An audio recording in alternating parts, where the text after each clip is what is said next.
capital of the United States at that time. He had permission from Washington, do what you have to do out there.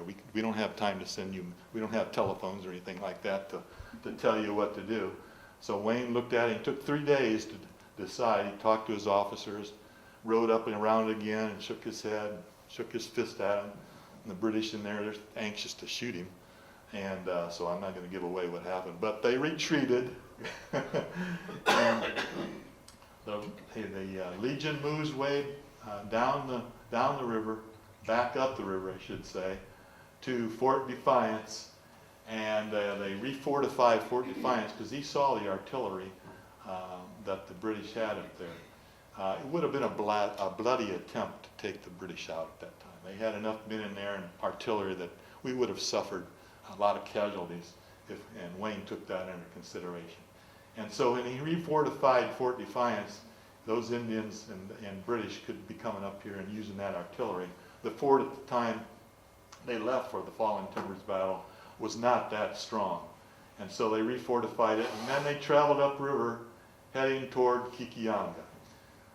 And here's some pictures. I drove along the Myaami River. This would be about what the trail would look like, only it wasn't paved, obviously, back in those days. And here's a Bull Rapids road. They, from what I understand, some people who did some metal detecting found some remnants of Wayne's Legion that would have camped somewhere along here. There's a cemetery on the other side there. I've walked that, and there's no old graves there that go way back to 1794. But this has been, there's been some remnants found along this Bull Rapids Road right here. That's the Myaami River. So what do? They finally make their way back in one day, late afternoon, and they camp, and the next day they make plans to build what's going to turn out to be Fort Wayne. You can see it had bastions on each corner and barracks inside. This was not going to hold 2,000 or 3,000 men. This is not that big. That's only 110 feet long. Looks like on both sides there, about 28 feet out here, 272 foot extension. They would have an artillery piece in each corner, and about 200 guys would man this fort. The rest of them are going to be camped on the outside of this fort as they build it. This was dedicated October 22nd, 1794. Does that date sound right? Yes, 1794. October 22nd, the exact date of the Battle of Kekionga. They dedicated this fort. So as another way of Wayne saying, all right, we're back, we are here to stay. So they dedicate it, they name it Fort Wayne, and there I stand at the rock corner of Berry and Clay Street. There's a rock there with a plaque right there that tells about the fort. The fort would have been behind me where that building is, and on the other side there is a parking lot that would have extended into that parking lot, and there was a cemetery there as well. Some of the soldiers didn't survive. All right, so this is my next book, the third book that comes out, The Siege of Kekionga. So we're going to jump ahead. It's relatively peaceful from 1794 to 1811. And here's where the first fort was, right here. This is where Anthony Wayne's fort was built. It rotted away. In 1800, they decided to build another fort down the hill where the fire station number 1 is. And just to the east of fire station number 1, that's where it's set. And there's the Kekionga, there's the Myaami River, there's the St. John and St. Mary's. You got the bridge, Columbia Street Bridge right there.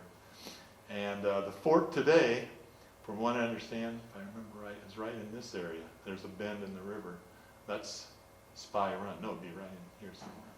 Okay, so we've got the second fort built right here. And that's in 1800. And so my adventure is going to get down the river with some of E.J. and Running Deer's offspring. They're going to make their way down the Wabash River and the Mississinewa River. And so there's some excitement in my third book as my story expands a little bit.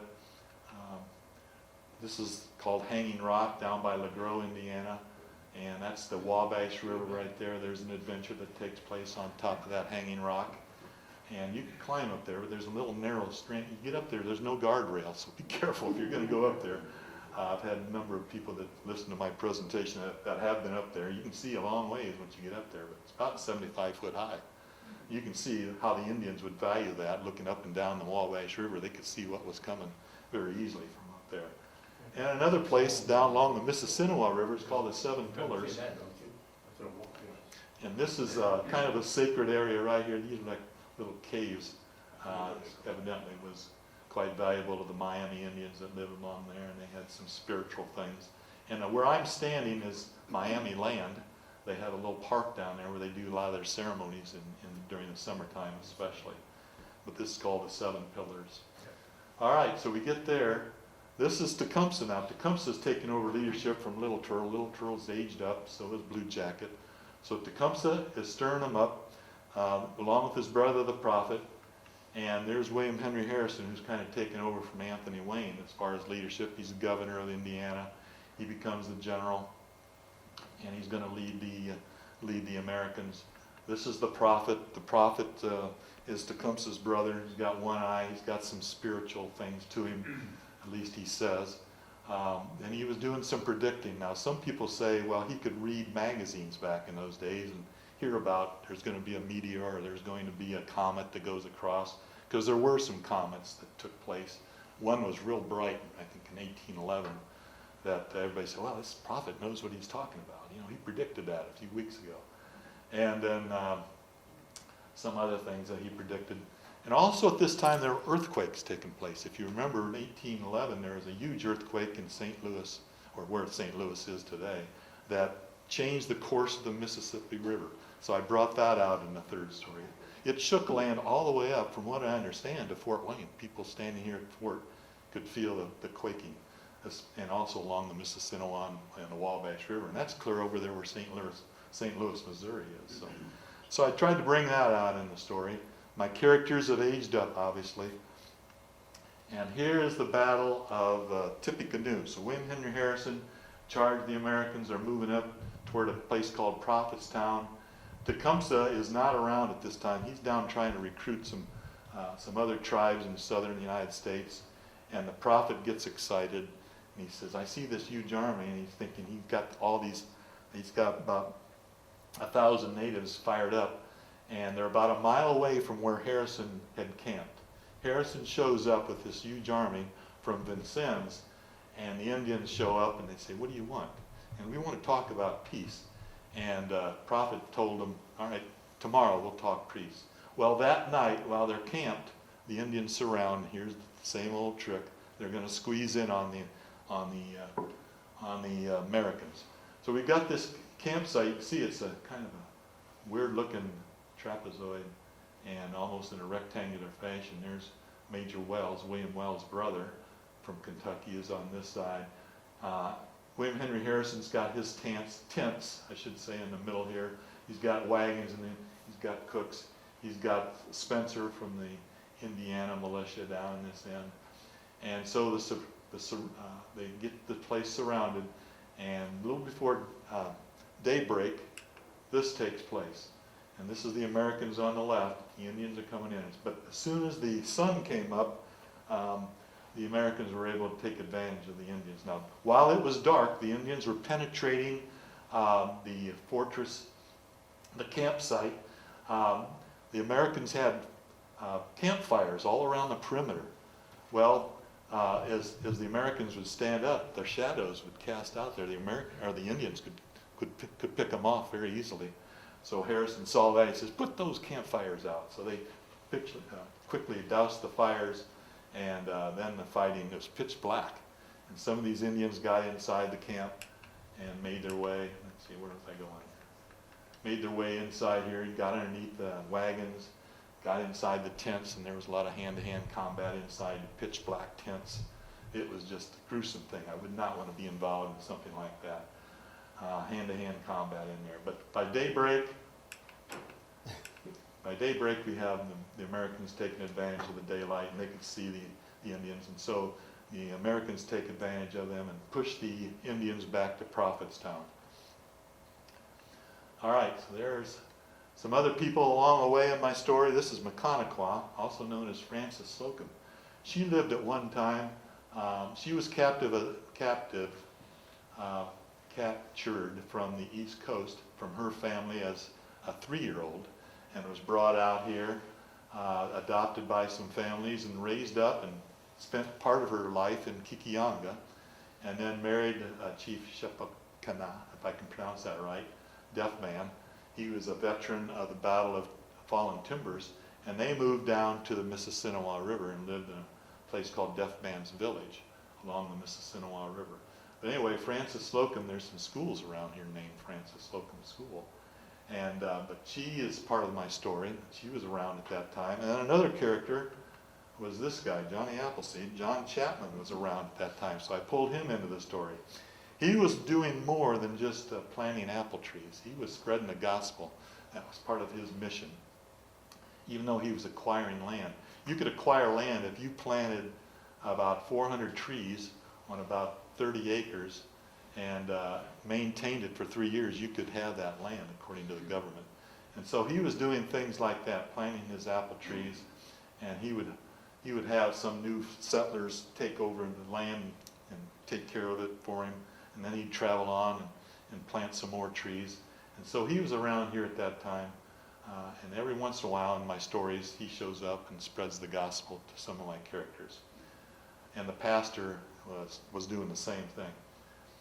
All right, so this is William Wells. You may have heard of Wells Street in Chicago or Wells Street in Fort Wayne. William Wells was captured as a 14-year-old, 13 or 14-year-old from Kentucky from his family. He was adopted by the Myaami Indians. He lived down by Logansport for a while, and then was adopted into Little Turtle's family and married Sweet Breeze, who is the daughter of Chief Little Turtle. And so he at first was an Indian, fought with the Indians at the Battle of Kekionga. He fought at the Battle of St. Clair's Defeat, and then he flips and becomes a spy for Anthony Wayne.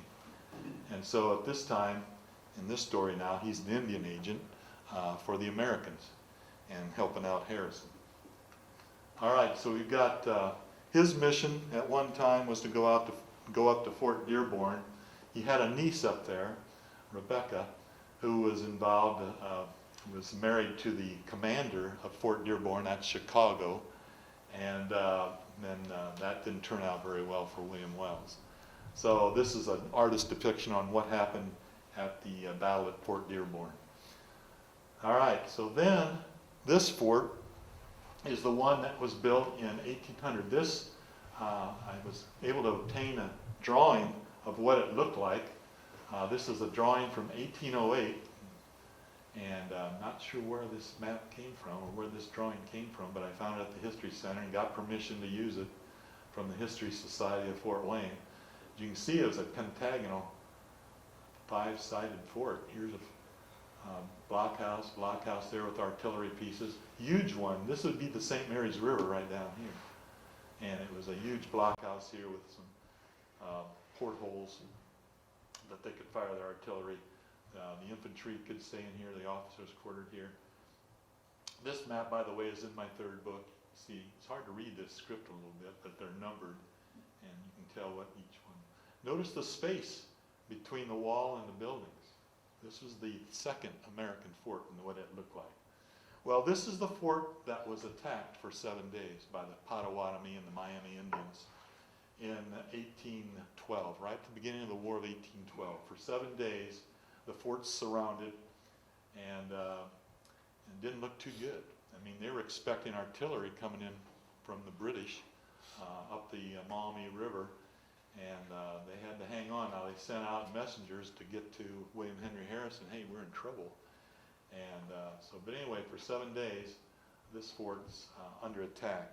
You got fire arrows coming in here, so they had some fires that they had to put out. The Indians were focusing on this area, from what I understand, this corner of the fort for some reason. They thought they could get in there. But anyway, so my story covers the 7-day siege that takes place. That's where the term Siege of Kekionga comes from. This well is down by fire station number 1, and it was found when they built fire station number 1. This is the actual well that was inside fort number 2 and 3. Okay, so it would have been used to put out some of the fire during that battle. So you can still see that today. That's down there. There's a little parking lot by the fire station. You can walk down there. There's a couple plaques that that show this and explain a little bit what that was all about. This is from Major Belton. This drawing was made in around 1816. This is what Fort Wayne looked like, the third Fort Wayne, Whistler's Fort. They had windows on this side. If you go down there and see the fort today, they don't have any windows on this side. But according to Major Belton, who was there in 1816, he painted this. This is the St. Joe River. There's the St. Mary's. There's the Myaami going this way. You can see a couple Indians over here. He put them in there. But anyway, he did a drawing. Here's an outbuilding where in my stories E.J. and Charlotte would have been living. He was a scout and a farmer at that time, along with running deer. And so anyway, the story will include them and their farming issues and their scouting issues during those days. But anyway, you can see the blockhouses and flagpole in the middle there. And then this is what it looks like today. This is Whistler's Fort, the same fort you were looking at right there and there. Although it's not on the same spot, okay? This is off Spy Run. The fort the actual fort is on, you had Berry and Clay Street, and then by the fire station on the other side of the river. I'm standing about where the St. Mary's River when I took this picture. And this is open during the summer. About every month they'll have some sort of reenactment going on if you want to go down there. And how many have seen some of their reenactments? Anybody ever visit this fort? Yeah, some pretty neat stuff going on. They'll shoot off the cannon once in a while and things like that. All right, so I told you back in the Bones of Kekionga story that when they left Chillicothe, they went, according to Ebenezer Denny, who was one of the aide-de-camps to Josiah Harmer, that they went 8 miles south from Chillicothe, there's the Catholic cemetery right there. So according to my calculations, doing satellite imaging, they went about 2.5 miles, connected with Wayne Trace, which is the road they came in on, according to my research, and people that have told me.